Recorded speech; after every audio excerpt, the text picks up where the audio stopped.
All right, so here we go with some book problems from the homework. Right, Kai? You're gonna do book problems from the homework? Yeah. All right. We need an antiderivative for 3 to the x.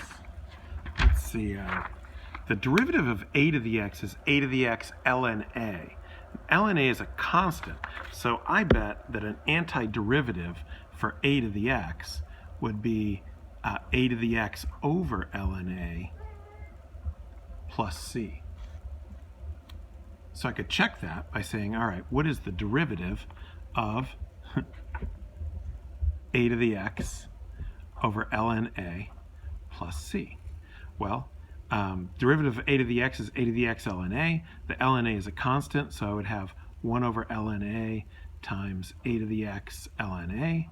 Derivative of c is 0, and that equals a to the x. All right, so that derivative really is a to the x.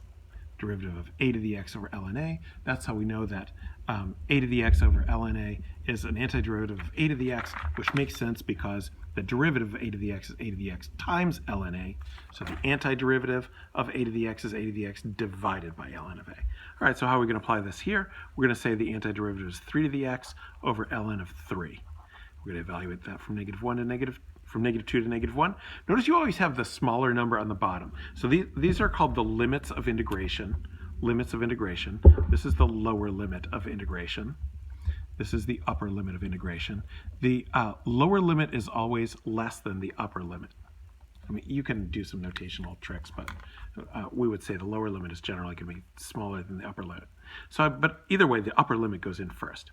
All right, so I'm going to have 1/3, right? 3 to the, all right, fine, all right. 3 to the -1 over ln 3 minus 3 to the -2 over ln 3. Probably didn't need the parentheses there. So this is the same as 1 over 3 ln 3 minus 1 over 9 ln 3. Now you could be nice, get a common denominator, and do 3 minus 1 over 9 ln 3. So it's 2 over 9 ln 3. Easy peasy. All right, let's do number 30. Number 30 says integral 0 to 5 x to the 3/2 dx. Put your brackety thingies, antiderivative. Raise the exponent 1, x to the 5/2, divide by the new exponent over 5/2. All right. Many of you will already be ready to say, all right, if I'm going to do a fractional exponent, I'll just multiply by the reciprocal, and that will save me writing this part. Yeah, so then I have 2/5, well, I guess I don't need that bracket, 2/5 times 5 to the 5/2 minus 2/5 times 0 to the 5/2, all right? AP exam free response question, I would just leave it like that, but that's not what this is. Let's at least, 5 is 5 to the 2/2, so I can cancel with that and get 2 times 5 to the 3/2, right? This is 5 to the 1, and I can subtract the exponents. So this is equal to, 10 square root 5, right? Yeah, that's what that is. All right, what else we got? I guess we already did one like number 32. Let's do 36. That looks fairly challenging. So number 36 says the integral from pi over 6 to 5 pi over 6 of cosecant squared theta, theta, d theta. Oh my goodness, what am I going to do with that?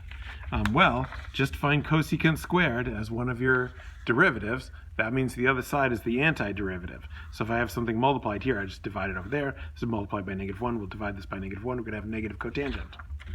All right, so the antiderivative is negative cotangent. By the way, you can put the negative outside. I don't know if that's helpful. I'll go ahead and do it just because why not? So I have negative cotangent pi over 6 to 5 pi over 6. Now I just have to know my cotangents. So let's see. Cotangent of 5 pi over 6 comes first, so let's see how I would think about that. So I would think 5 pi over 6 is here. The tangent is negative and it's shallow, so the tangent is negative square root 3. So that means the cotangent is negative root 3 over 3.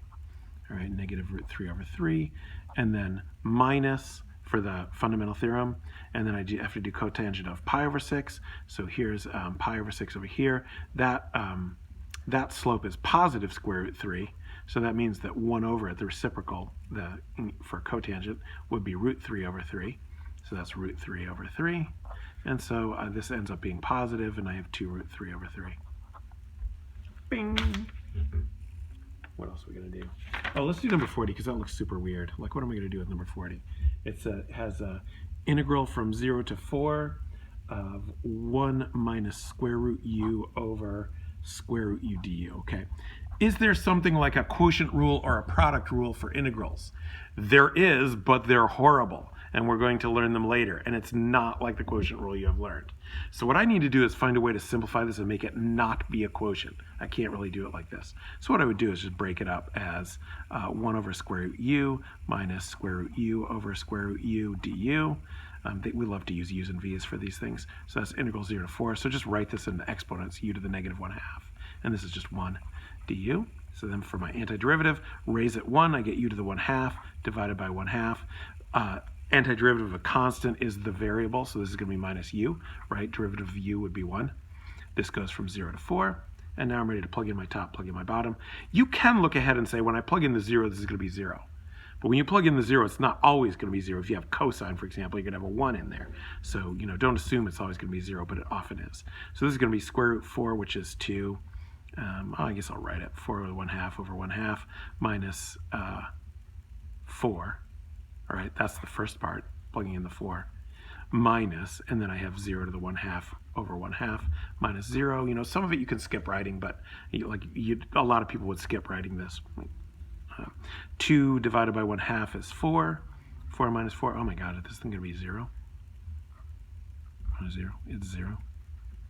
That's weird. Didn't expect that. Looks right, though. Square root of 4 is 2. 2 divided by 1/2 is 4. Yeah, it's 0. Okay. We'll look at some, like 42 and 46. We'll look at it in our next videos.